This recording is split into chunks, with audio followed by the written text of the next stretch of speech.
Good evening or good afternoon, irrespective of where you are in the world. We're glad that you are here with us and you are following us and enjoying another lecture in our weekly series of lectures provided to you by the Spiritist Federation of the U.S. Today we're going to have a very interesting lecture based on the gospel. Do not place the light under the bushel. And who's going to be presenting for us is our dear friend, Marcia Trajano. Hello, Marcia. How are you? I'm good. How are you? Pretty good. Actually, Marcia. I've known you for a long time, but I can't mispronounce your name, Marcia Trajano. So, Marcia, thank you for being with us. And let's talk a little bit about what you've been up to. So, Marcia Trajano, she's a PMP, a certified project manager. She is one of the founders of this Christian Spiritist community of Atlanta. Actually, the organization that I volunteer with, believe it or not, and a former board member of the U.S. Spiritist Federation. She has been a Spiritist for 20 years and has participated in giving talks and leading study groups in English and Portuguese. She has a master's degree in management and technology and the project management professional certification, like we mentioned before. Marcia currently works in the field of project management. Again, Marcia, welcome. Looking forward to a very interesting lecture with a very important topic with lots of intricacies, and I'm pretty sure you're going to guide us through us during the conversation. And to kick it off, let's say our initial prayer. Dear Lord, thank you for the opportunity for us to be here. And we've been studying the gospel for so many years, not only in this reincarnation, but in our previous experiences here on earth. Whenever we are reminded of the important topics like the one we're going to study this morning, it's also so important, it's so fundamental for us to understand how much we still have to internalize and to truly apply everything that we've been learned from the Gospels, from Jesus, from Spiritism, and to apply it into our daily lives. Bless us during this lecture. Bless our lecturer, and may we have our minds and hearts open to better receive the message that will be directed to us. So be it. Marcia, you have the floor. Thank you. Thank you so much, Glaucio. Good to see you here now that we're all in isolation, but it's good to share this space, this time together. Glaucio, as he said, he is a good friend, and both of us have worked with the Christian Community Spiritists of Atlanta. I want to thank you, Glaucio, and thank you, the U.S. Spiritist Federation, for this opportunity to be here. And I want to thank you, all of you, who chose to be here with us today, to chose to listen to this Spiritist talk. And wherever you are, good morning, good afternoon, or good night. I am so happy to spend just a few minutes discussing those words that were quite inspiring, and they come from the New Testament. So specifically, the "do not hide the light under bushel" comes from Matthew 5:14 and Luke 8:16. And as I said, my goal in the next few minutes is to share some points. It's truly intricate, Glaucio. You mentioned that the layers and layers and layers of interpretation that you get from such a small few words, right? And just want us to at least get some of the points that were very salient to me.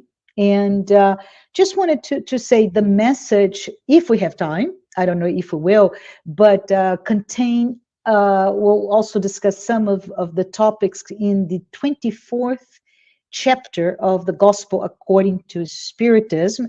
That chapter has the same title, "Do Not Hide Light Under a Bushel." And just as a reminder, if you don't know, the Gospel according to Spiritism was first published in French in France in 1864 by Allan Kardec.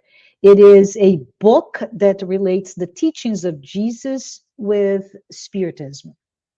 So, in so many words, this book, this amazing book, breaks down those very important teachings that Jesus brought to us and enlightened us. And I say us, all of us, but I specifically talk to those of us that say, I am a Spiritist. So it enlightened us, Spiritist, from a very religious, philosophical perspective.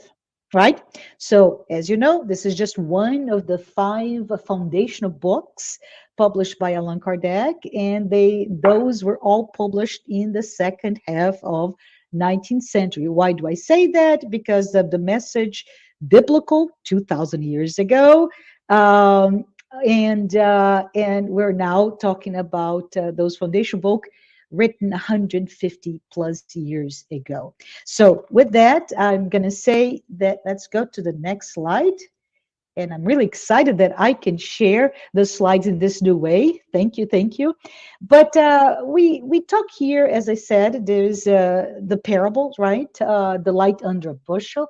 And as I mentioned before, though they're just 2 of many references, but those 2 biblical references from Matthew and Luke, and they bring to us the thought that is pretty much, as I mentioned, very, very short, right? In so few words. I put it there in the slides. You don't need to read it. I can read for you, but it's just such a huge message in so few words. So if I read Matthew said in that chapter 5, neither do men light a candle and put it under a bushel, but on a candlestick, and give it light unto all there are in the house. So, oh boy, if we stop here, we can spend pretty much the next hour talking about what did Matthew mean when he talked about man, us, light a candle, put it under a bushel. So man, candle, bushel, candlestick, and house. What are all those words mean, and how can we really bring forth, highlight those meanings to us in, again, a very meaningful manner? So let's do that. Question for all of you: what in the world was Jesus talking about? So I'm going to try, and I can't. So if someone could proceed to slide 3, please.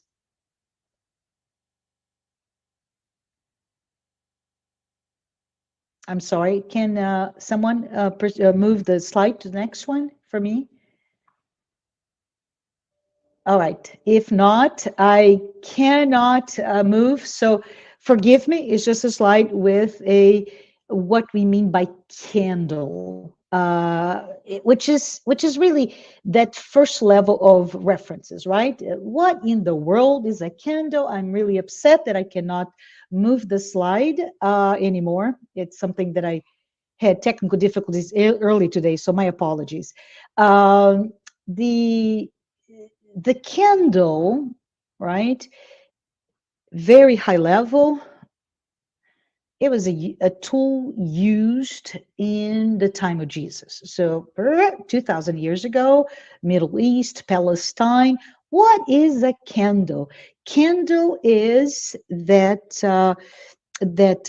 often made of clay, right? It's a container.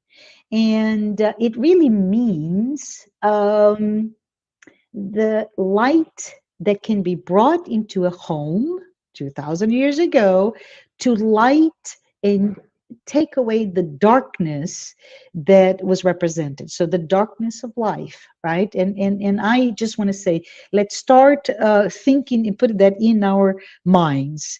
The candle is the light that it shines away, takes away the darkness of life, especially in our own light, in our own lives. So second meaning can be the spirit of truth and how it is the light that is lit in us, in our lives, in this incarnation, in this journey that we embarked to become, to grow, to become what we can be, right? And to evolve as immortal souls, immortal spirits. So back to the lamp, old Palestine, the candle used at the time was an oil lamp. And it is that object, and I put my words here, that it shows that it's oil-based, with oil being the fuel source to produce light continuously over a period of time, often a full night, right? The use of oil lamps, and why it's important for us to stop here, is that interesting that it started thousands of years ago, and it actually continues to be used to our days. How does it work?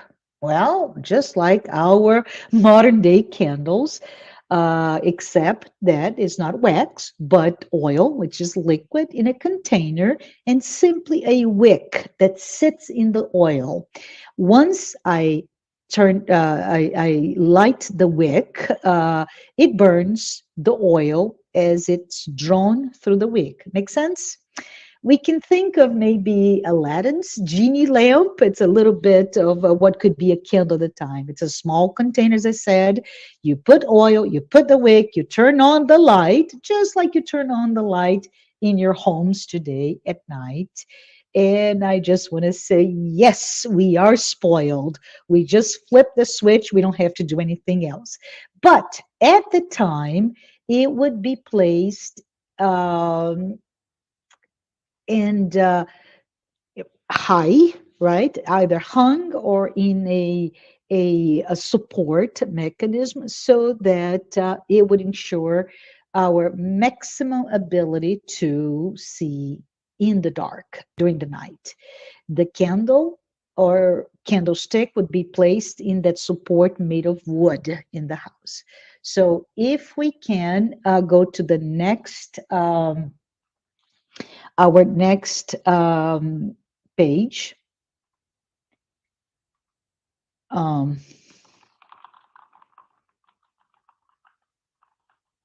The bushel is many people don't understand what is a bushel. When I think of bushel, I think of maybe something that is made of textile, right, or a basket. But a bushel at the time was made out of clay, so hard, or even metal, right? It was used to measure things. So, for example, a bushel of oil would be 35 liters, about 10 gallons. And a bushel of wheat would be about 60 pounds. So it's a measure, it's a container that measures a volume that translates in different type of weight, right? The tradition of the time was that for the home to put that bushel, or put the lamp, I'm sorry, under the bushel when not in use. Um, can you imagine why would I do that? Because I imagine, I didn't see any source to this, that the lamp being made out of clay is very fragile. Right? So when you're not used, it may have some residue of oil, or not used all the oil. You put the bushel that was the measure of how much you're going to purchase, for example, or be giving the oil. But the container itself, you put it over it and you protect it. But at the same time, the consequence of putting that is that the house will be dark if you do that, for example, when you go to sleep. So it's very important. And if you can go to the next slide, please. And I wanted to talk a little bit. I'm going to spend a little bit of time here, because that's where this chapter, this parable, this chapter of the book, but the parable itself of to not hide the light under the bushel is really spoke to me, right? It's the idea that we are here with a mission. What is that mission? A mission of light. And we can ponder, we can think, why did Jesus tell us to, he stopped to say, no one lights a candle to put under the bushel. And I can see Jesus with his hand, he didn't, but I can see that in my mind's eyes. No one does that. So why are you doing that? Well, simply put, Jesus is really letting us know, he's alerting us, right? He's giving us a cautionary tale about the potentiality, right, that exists in that source of light, the candle. And of course, as I said, what is it? It is the idea that once you understand, once the light of spiritual truth is contained in spiritism. So it's easy for me to have access to those spiritual truth, but it's not only exclusive of spiritism, that it's the spiritual sacred truth that is in all of us, right? Once we do understand that, once we access those learnings, and that spiritual truth is awakened within ourselves, we should not hide it. We should not let our house be dark again. So when we think about those things, and that's where, again, I I read this chapter, I reread this chapter, I talked about this chapter, and when I reread it once again, it just touched me for such a strong, moment, just a strong, just Marcia. Do you see what I'm telling you? And I wanted to say the first questions that came to my mind was, what is spiritism, right? Just sorry. I'm not sure if you can hear me, but I will continue until you tell me. Okay, Got it. Thank you. Thank you, Glaucio. So I am going blind. I don't see you. My apologies. My technical difficulties just keep going above. So my deep apologies. But this is importance here is to talk about the message, right? So the first thing that came to my mind as I was rereading this beautiful chapter 24 of the Gospel According to Spiritism, those questions were, right? What is your mission? What is my mission? What is our mission? Why is Jesus giving this invitation in the form of an alert? Is he inviting us to a mission? And if we try to answer those questions literally, right, which is put the candle in that candlestick up high so that all that those of us who enter our house can see. Then I start to ask again, maybe what do we need to learn or do so that we can light, shine the light within us? That's my other question. Why do we need to do that? What are the shadows, or if I may be very literal here, the darkness that I must shed light, we must shed light? What are we going through right now that hinders this topic even important? And I ask you, as I ask myself, what's going on? What's going on in our planet? What is going on? I can even say the Western Hemisphere, in the US, in our home, within us. What's going on? Have you and I lost our sense of self, lost our faith? Do we know when this light, this night that needs light, will end? Maybe I can even ask, is this darkness translated as our negativity or our disillusion with life? Right? And I may say, this is my interpretation, that the night perhaps represent all that we're going through right now. We're all going through some element of pain, of difficulty, of uncertainty, of fear, of anxiety, right?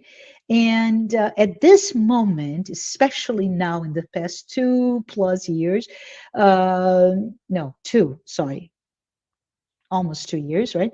We all are going through this thing that has been potentialized or augmented by the pandemic. Oh, can we shine light in this time of darkness? Yeah. We can be that light, right? We can bring our candle, which is the comforting message and hope that Spiritism gives to us. We can bring it all high.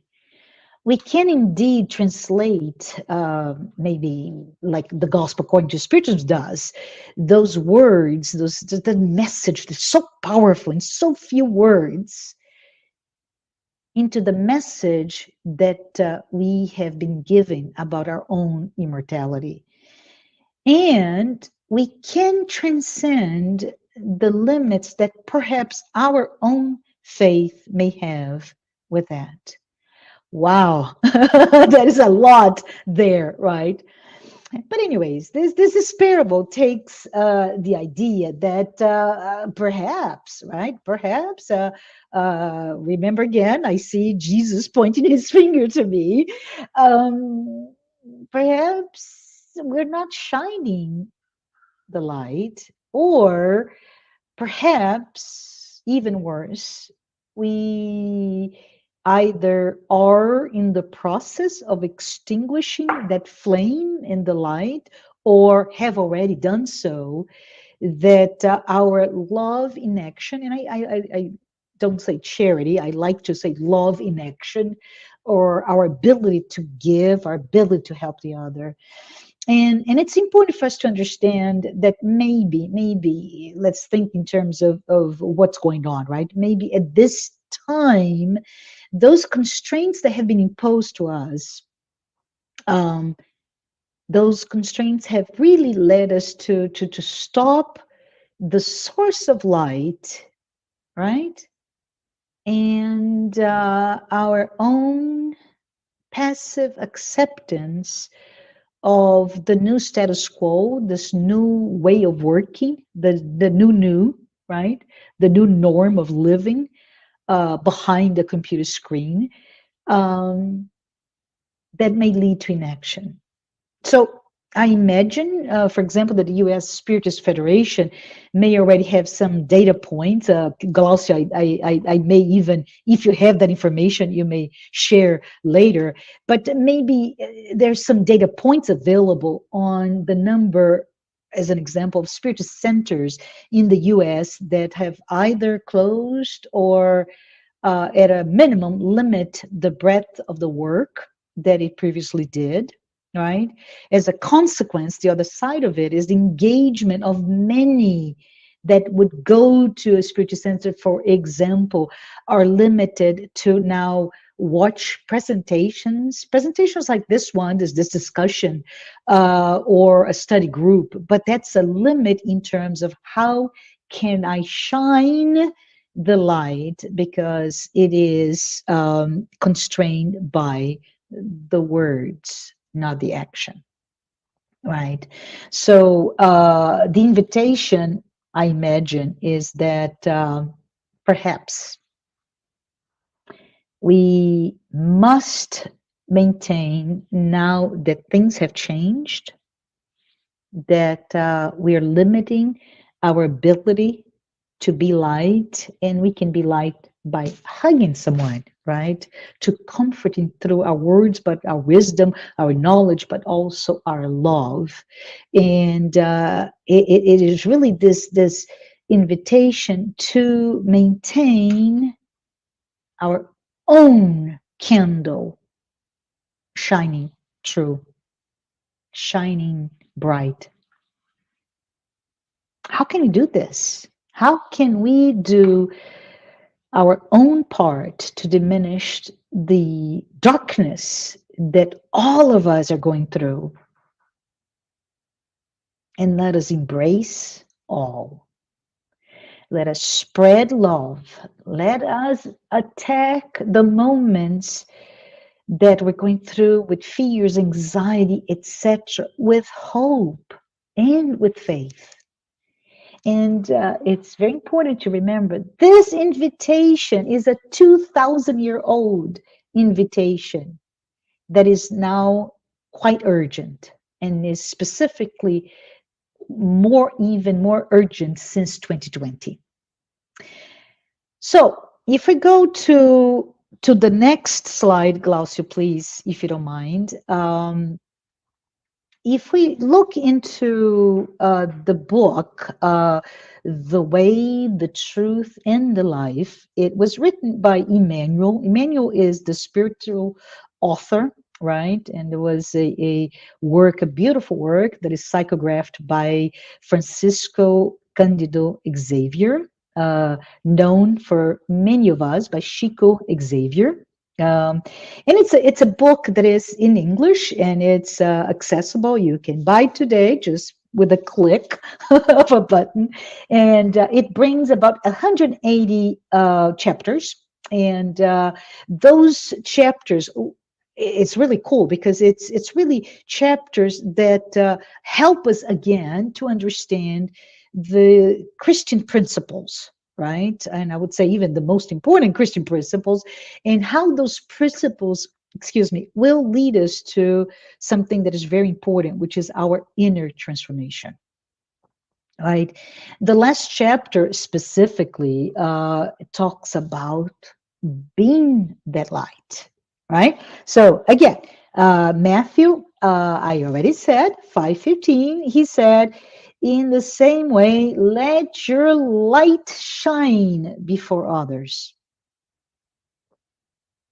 that they may see your good deeds and glorify your Father in heaven.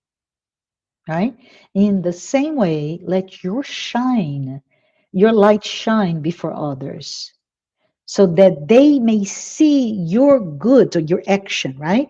Deeds, and glorify your Father in heaven. So it's very important. I was talking not so long ago about the idea that after John the Baptist, right? God brought through with Jesus is no longer God, but it's our Father. So our Father who is in heaven, that is such important person in our lives, so close to us, our Father, and we, through our actions, we glorify God through the good deeds, and we shine our light. But then again, Marcia, you were talking about it already, right? It's hard to act. Basically, for the past 2 years, we are confined in isolation, some more than others, and very difficult indeed. I miss the ability to go to, for example, a spiritist center. I do, more than you ever imagine. But so in that chapter, Emmanuel, very uh, so many years ago, brings us the idea that well, sometimes the dimension of action, right, which is giving, it's helping, working for a cause, how can it be translated to when we cannot do that? And Emmanuel reminds us that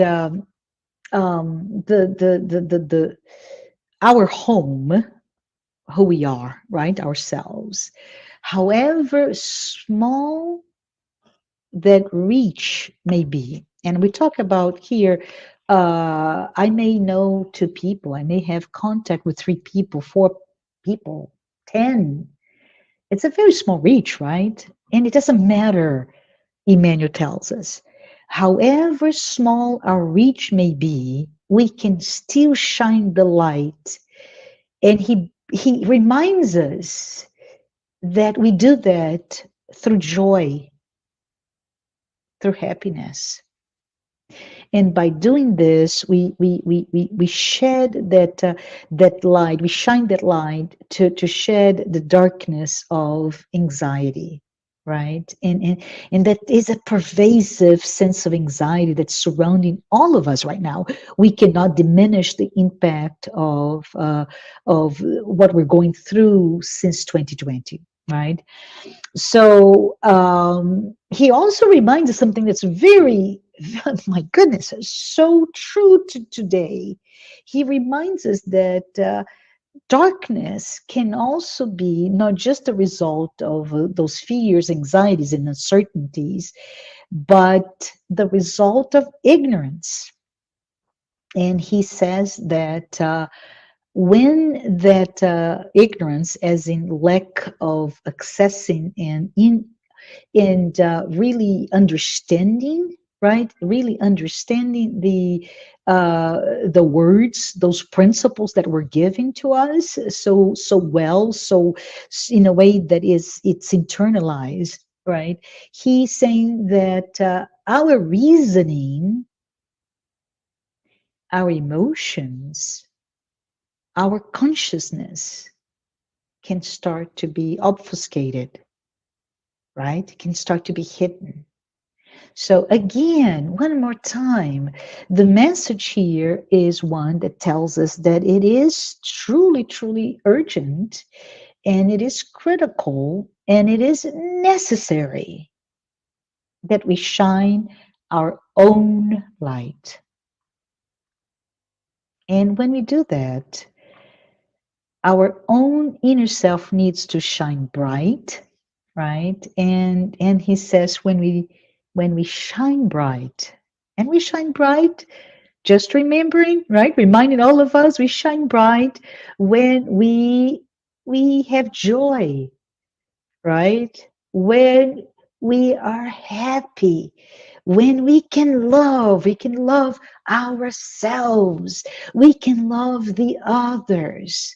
Even when we cannot put that love in action with work, we can shine by our own inner transformation. And it's so important, right, to understand what he's saying, because when we do that, we shine so bright that our religion, right, our connection, how we are indeed in synchronicity with our Father and all the beneficent spirits, the spirits of light, also come to us in resonance with our sense of being light, and we can allow no longer darkness to enter us.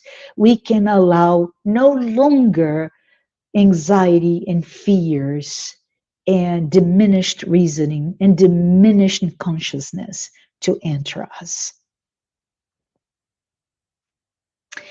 I stopped to say that we may stop saying, Marcia, did Emmanuel tell us that sometimes we need somebody else to shine their light, right? Did Emmanuel say that sometimes we need to go to somebody else's house in the middle of the night and there is a candle up high so that we can get a little bit light? You'd better bet he did. Right? He did. He mentioned that we may walk with somebody else's light, and they may shine their light onto us. True. But Emmanuel, also reminds us that at some point in that chapter, it's a very small chapter, by the way, he says that our journeys, right, may bifurcate or go different ways, or whatever is the trigger to move us away from that source of light, which means at that point, we need to have the ability to again shine our own light. So the invitation keeps coming back, regardless of who's saying, is it Luke, is it Matthew, is it Jesus, is it Emmanuel? We're all saying the same thing. We need to be light.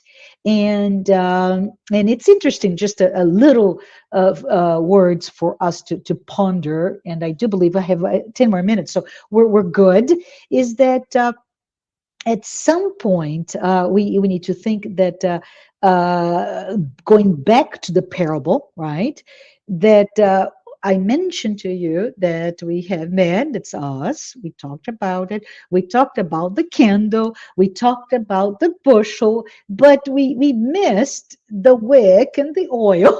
So Emmanuel reminds us that it's good to think in terms of just to ponder a little bit what is the meaning of those elements put in this small parable. And he says the wick, right? The wick, it's just something small, but is an allusion or a metaphor for our will to do something, our commitment to do something, okay? And Emmanuel also mentioned the oil, right, that you put. So I put my two hands here. So it's a small container, often made of clay, right? And you put oil, and then you put this wick that is immersed in the oil and wicks the oil to burn it. And so the oil is a metaphor for what propels us to do the actual service. It's the muscle, right? We're going to do it. And so the interesting here is for us to think about it. the wick, as you light it and wicks the oil, it also consumes itself, right? The oil that is the fuel, the what propels us to actually be light, right? It also is consumed as it shines light. So it's very important for us to think also that as we, right, as we do become light, we are consuming who we are. And when you read that, you go like, oh my gosh, no, I want to protect myself. I don't want to be consumed. What are you talking about? And we just stop a little bit to say, it is really our sacrifice, right? We give ourselves so we are light. We give our knowledge, so we're light. We give our love, so we are light. And in that sacrifice, and it's very important that we look at the word to sacrifice, is to turn sacred. And that's the story of through the sacrifice in a journey that I cannot actually do goods. I need to look into myself in this journey of inner transformation, right? And I need to look at myself and I need to sacrifice. And some of us would call, I can sacrifice my ego, and we can talk about it now or later, but I need to sacrifice by looking the God within me, the light within me, so that I can comfort myself, I can love myself, I can comfort the other, and I can really be light. And just to perhaps I want to stop early, right? Is the issue here is that if we learn our choice to study, to learn, to seek, right? If we reach out to learn, we have access to this beautiful light that is Spiritism. It's those principles that Jesus brings to us, and Spiritism just dissects it and makes it so consumable, right? So we have access to the light, and as we become the candle, that if you think in terms, the candle is not the light, the candle holds the light, right?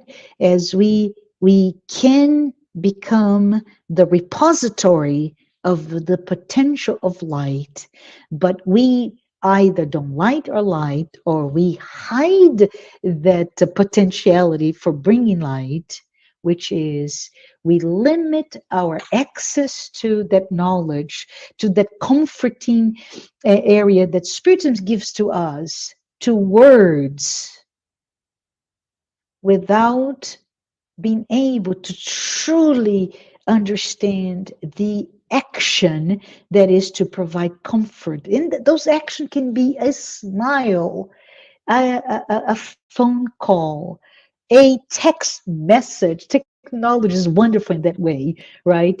If we don't provide the comfort to others the way that we can, and if we don't really look into the inner sanctum of ourselves and look for the light that we are, we will indeed be hiding the light under the bushel. So just to echo Emmanuel's words, I want to ask all of us to be light.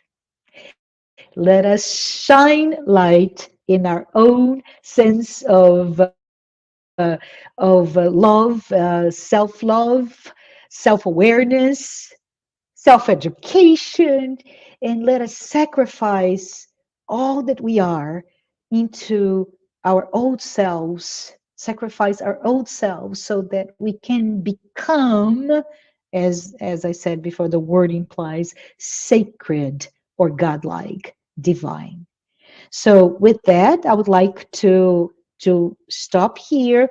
Glaucio, I'm going to try to fix my problem, my technical problem. So if you don't see me or if you look at me looking crazy, it's because I'm trying to get back to be able to see you. Okay, but thank you, everyone. Yeah, it's funny. Talking about technical problems, I was on mute. So, Marcia, we can see you and we can hear you quite well. Awesome. Thank you. Appreciate it. And I'm trying my best here. So you're ready to take some questions? Yes, and you have to perhaps tell me a couple of times before I Don't can worry, comprehend I will. because I cannot see you. Go ahead, sir. All right. Could we be dealing with new souls or souls that are not very advanced in this earth life? They may not be ready for these teachings. Yes, thank you. Who said that? Do you know? This is a very good. Paula Craig. Hi, Paula. Thank you. So, well, on one hand, we could, right? We could be dealing as when you talk about spiritual growth, how we evolve as spirit, as immortal spirits. We don't know how many, but we are not brand new today. This is, and I like to joke. I like to joke that this may be my 10,000th incarnation, and this is the best of me. But I have another, who knows, another 5,000 incarnations to be able to understand what I need to be next. But this is very important, Paula, because this chapter speaks exactly to that. In fact, the next when he speaks of the to the light, not hide the light under the bushel. In that chapter, the apostles asks, Master, Master, you talked about shine the light really high, and yet you speak in parables. What's up with that? Just joking. They didn't talk about this with Jesus, but but the thought is in the entire book, Paula, the chapter, it's this what I call the paradox, right? Because then the next one would be, for example, do not speak the Gentiles, do not. So there's all those things you're saying to shine high, just light way up high, and yet you're not. Tell us again. And the few things that come to mind, and I hope I'm not too verbose here, Paula, but the idea number one is with this chapter of the Gospel according to Spiritism comes the teachings that Jesus spoke in parables to perhaps those souls that you're attributing to that may not be as aware as some others are to the teaching, to the principles, right? The guiding principles that Jesus was bringing to us. And so he brought at the level that people were able to pick up. And I say, well, this is over 2,000-year-old, right? A 2,000-year-old message. And look how critical and urgent and significant to today's, right? And we're just now, maybe this is about me, Marcia, so forgive me for implying, but for me, I hear a very, very critical, urgent message. So for me, it has taken me this long journey, but the idea is that he said to the apostles, those closest to him, he did not speak in parables. He was quite direct. So I think it's important for us to understand that we may need to speak at the level of the person that needs to receive. Why am I saying this?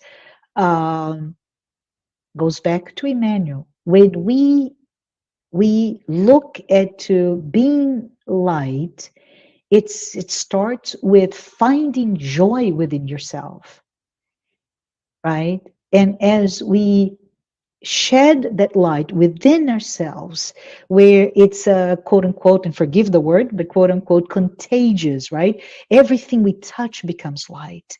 We're able to bring that energy that no matter if you're in our terms, a 2-year-old or a 95-year-old, you can find comfort in our light. So from that perspective, and I hope it has brought the answer to your question, Paula. If not, let me know. We can talk further. You know, Marcia, you said something that struck a chord within me. You mentioned that, hey, this is the best version of me, right? And sometimes we get shy, we act shy because we think, oh, who am I to help somebody? Who am I to shine my light? Well, this may Yeah. not be the brightest light there is in the universe, but this is the best light that I can offer, right? Yeah, that's awesome, Glossio. And I always like the metaphor. And of course, we're here talking about a candle, right? That it's there. And I keep thinking, my gosh, again, I said this before, we are spoiled. If we want to turn on light, we just go to the light switch, right? And if we want to light a candle, and a candle is such a strong metaphor to me, just maybe because we understand the manipulation, mechanical manipulation of light. But if you go into the darkest, let's pretend we're talking, I don't know, let's think. The largest cathedral that you ever been. I keep thinking maybe Milan, right? The Cathedral of Milan, that's enormous, ginormous place. If everything is dark and you bring one candle, your candle, that little flame, that little pilot, right? That's the only source, but it's enough. But Glausio comes close to me, and now I am the source of light that can not only be his source, but shine, be the sparkle, the beginning, the flame that ignites his light, his candle to be lit. We don't divide, we double. And so on and so forth. So that metaphor, Glausio, I'm a small, and this is the, again, this is the best version of me, and that's all I can do. But as we think of us lighting others' candles as their own source of light, it grows and it becomes truly a movement. I think I'm ready for the next question, and Oh, I don't yeah. see it, It's Glausio, so coming my up. apologies. Yeah. Don't worry, it's coming up right now. How can we live by our values when we are in an environment that is hostile to our beliefs? Oh, this is such an important question. Who said that? Can you see? Actually, that one came from me. Oh, okay. There's very good. So, I can so ask questions too, right? I mean, it's fair game. yes. So in a society of disbelief, right? And I think this is incredible, Glaucia, when we listen to Emmanuel's words, right? He did say that the darkness, and of course darkness metaphorically speaking, but he reflects upon fears and anxieties, right? And that can really, that darkness can be a veil into our own source of light. And he speaks specifically to our own sense of rational thinking, our reasoning. And as he said that in reading this book, right, his last chapter 180, we start to see that we are living that, right? We are living a society that, my goodness, sources of truth are everywhere. Somebody joking, and this is truly a joke, so my apologies. In this is joking with young kids, by the way. Somebody was asking this kid, right? How can I don't understand God. You say God is omniscient, right? Knows everything. God is everywhere and knows even what I don't know. I don't understand God. And somebody told this kid, oh, it's Google. God is Google, because before you even type your questions, is already with artificial intelligence telling what you're actually going to type, right, in the search, and it knows it all. And it's as a joke, of course. God is not Google.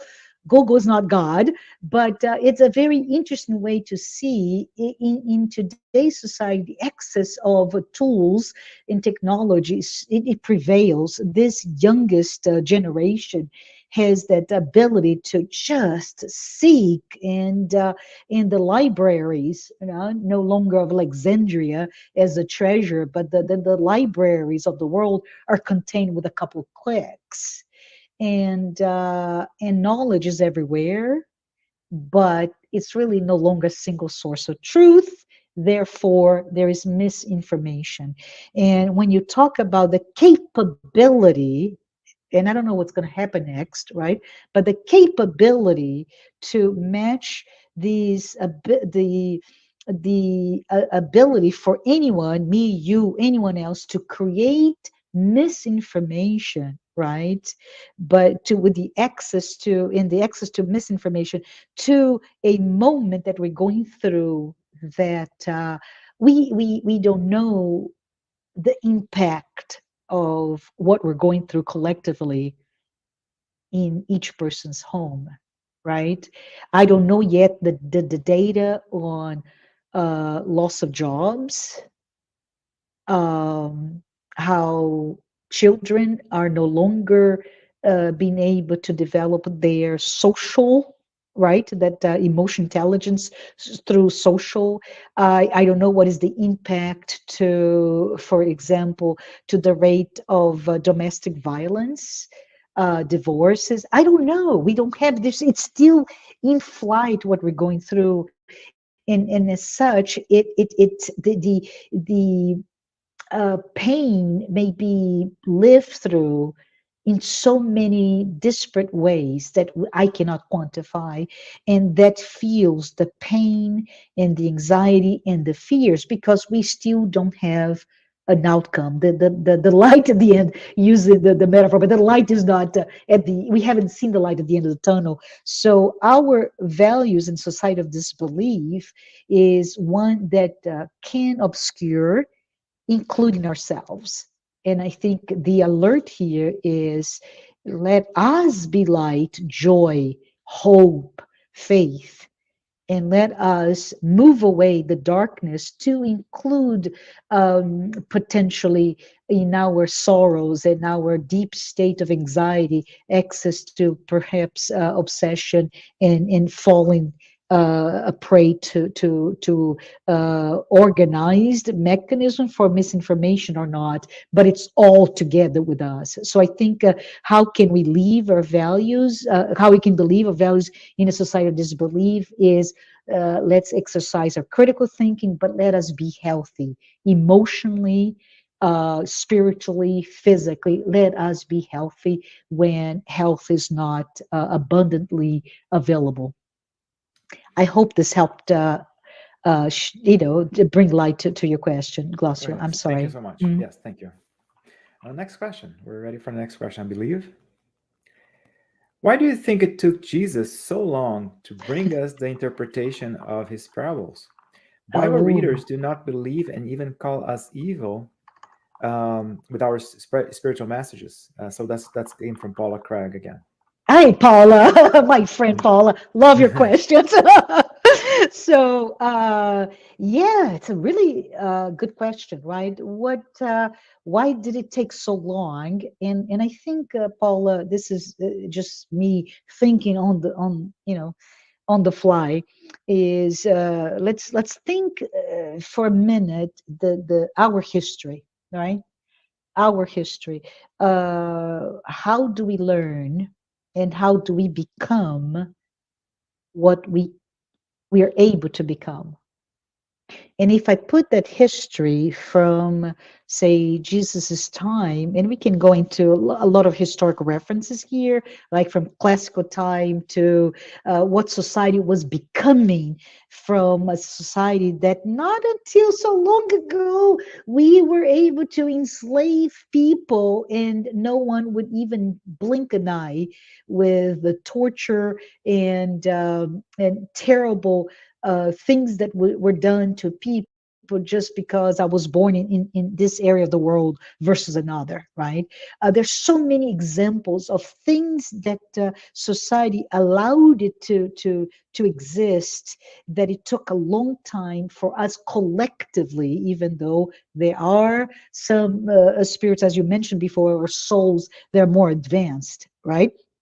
But collectively it takes time for us to become a new society. And we talk about becoming a society in its, I don't know, financial, economical, social organizations, right? What are the mechanisms that this society as a whole, and I'm talking about the entire planet, becomes from agrarian, from a tribal to agrarian to a society of knowledge. And it's very interesting, right?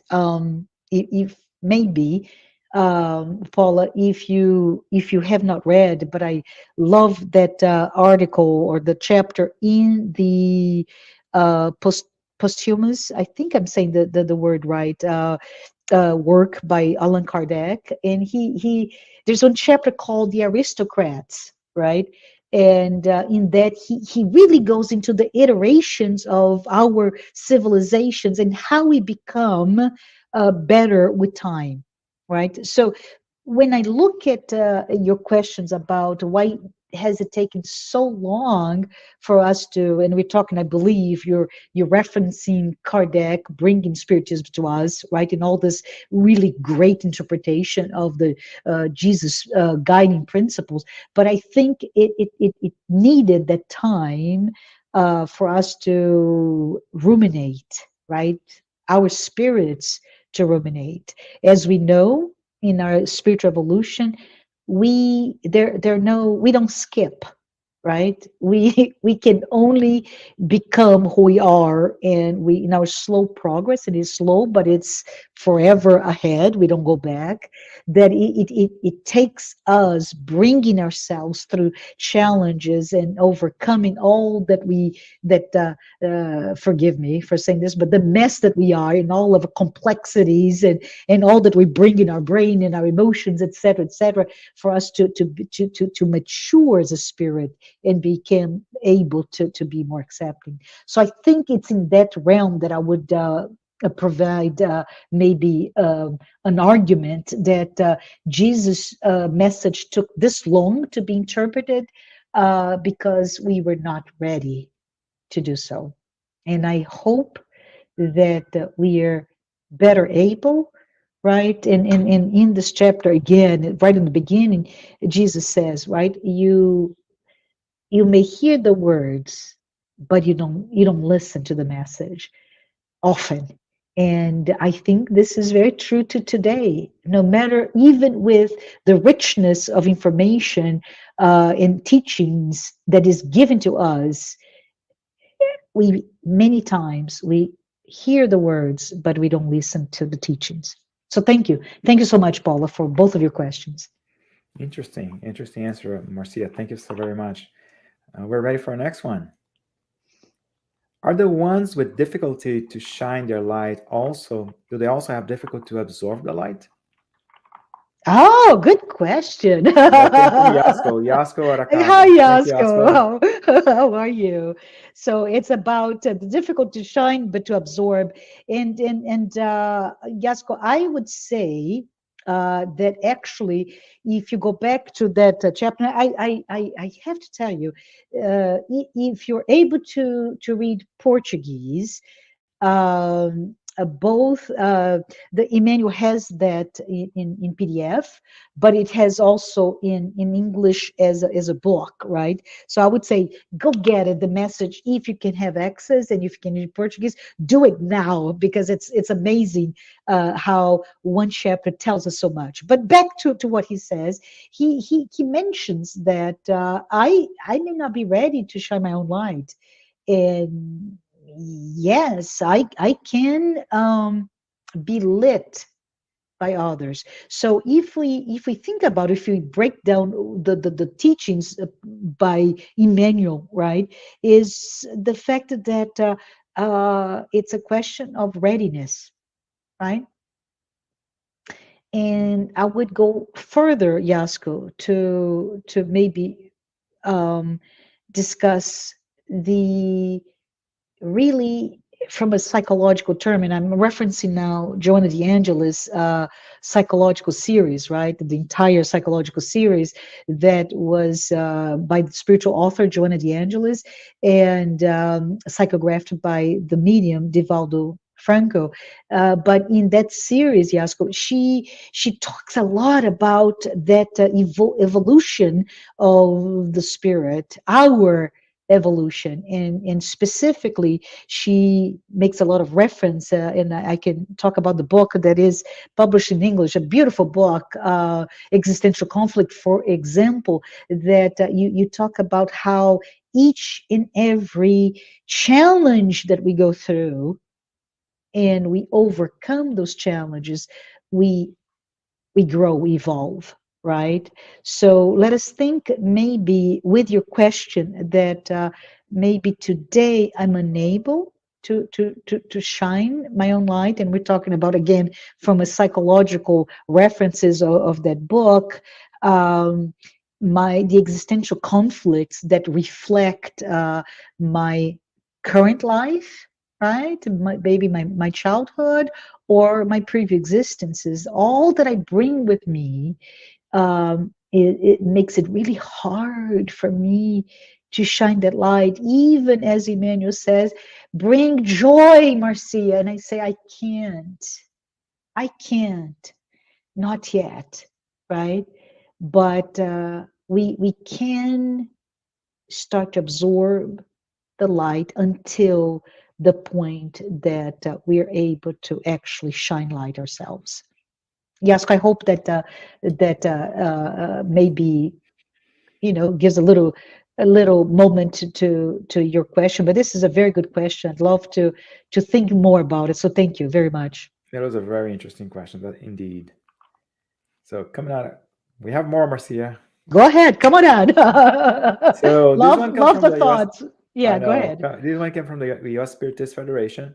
A lot of people think they are not capable of spreading the light. How can we reassure? How we can reassure them that it's possible? Oh yes, yes. Thank you, United Spirits Federation, because I think this is really almost the other side of the coin, right, Yasko, with her question about the difficulty to shine or absorb in the potentially prevailing thought that not me, right? And it's often that we see, Glaucio, that maybe there's some ideas that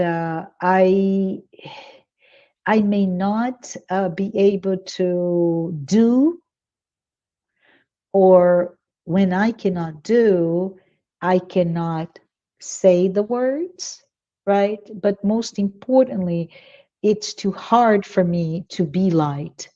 Or if I am light, but I'm unable to speak those words of wisdom, of comfort, of enlightenment, I just don't see that I have the eloquence perhaps to speak. And I say to all of you who is right now listening to this, you are capable, because you are God with the small g, right? Not the capital G, but lowercase g. You are God. And because you are God, you are light. And if you're light, we can bring the light, even if it's a small, tiny pilot flame inside of you that is God within you. We can start to feel that light, put in oxygen, put in, whatever is the fueling mechanism to shine bright. And I think if you have nothing else you can do, and Jesus taught us, right? And Spiritism really reinforces to all of us, you can be light by saying a prayer. And that prayer doesn't have to be with any type of eloquence or even memory of words. It can be just with yourself, your heart, and all that you are.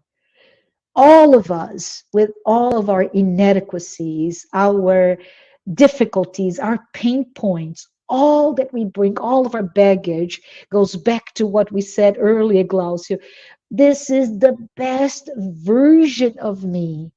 And like that baby, that 3-day-old baby that cannot even sometimes open their eyes, completely dependent, and a mother and a father loves that child. They love the child unconditionally. So does our Father, with all of our inabilities yet to crawl, to run, to speak, to write or to read, metaphorically speaking. God, our Father, loves us, and because of that love, and because of we are that God with the lowercase g, we are light. The divine exists inside of us. So for all of us, and I put it us because it includes me, when we think, no, I cannot do this, we can, and we will. That's our mission. Thank you. That is awesome, Marcia. So reassuring. Thank you for giving us this booster of positive energy. Yes, let's go out there and just shine the light, even if it's a little, even if our wick is not the brightest or the largest. Yes, Marcia, I mean, it's approaching the time. Our time here is approaching. So we have one more question for you. It's the last one. sure. Okay. Hmm. What to do when we try to enlighten someone who just doesn't care? And that one came from TV Say. Okay, thank you, TVC. So the question is what we can do when we're trying to To enlighten. enlighten someone who just doesn't care. Yeah, yeah, they're not ready, right? So let us think about the parables. Jesus told us about it, right? Why are you speaking in parables? Because you're not ready. It may take 2,000 years, right? It may take 2,000 years for you to try to truly understand my words, and it's okay. One day you will. So, what I would say to this question from TVC is that we can be light, and that person who's not ready to absorb the light, to be light to, uh, they may be in the shadows, and without even knowing, with our love, with our unconditional love, we can bring light to them until they're ready. So I think it speaks about our own tolerance, and this is difficult, right? It is really difficult because if we, there's another book, Glaucio, and I know we're out of time, but there's another book by Emmanuel, and I could not find it in English. So my apologies, everyone. And this book is really cool. It's if I translate into English, it's called Courage. And in one of the chapters, Our House, right? It talks about if you go back to the beginning, our candle, right? The candle in the time of Jesus, the candle was lit in a dark house, right? So if you think about, okay, Jesus tells us to lift the candle up so everybody can see, but where is the light? Where's our house? I'm sorry. And our house in this chapter that Emmanuel writes so beautifully is our mind. This is where we live, right? Our imagination, our concepts, our judgment, right? And I think this also refers to perhaps that question that you talked earlier, Glaucia, about the values in society, right? So we really need to understand that it's all here, and we live as spirits what we truly project from our thoughts. We He says, it's no, those are not my words, but he says that we breathe good, we breathe bad according to our mind, right? So it's really beautiful because in that small chapter, for those who can read in that language, or you can translate in Google Translate, right? Yeah, the illusion who has got it. Me, I thought about it, right? But it's really where our mind is where we live, and it's our mind that we can project light. So in that small chapter, Emmanuel invites us. It's a true invitation to cultivate, right? To turn on the light in your interior home, in your mind, and from there, as you're shining light to yourself in your inner transformation,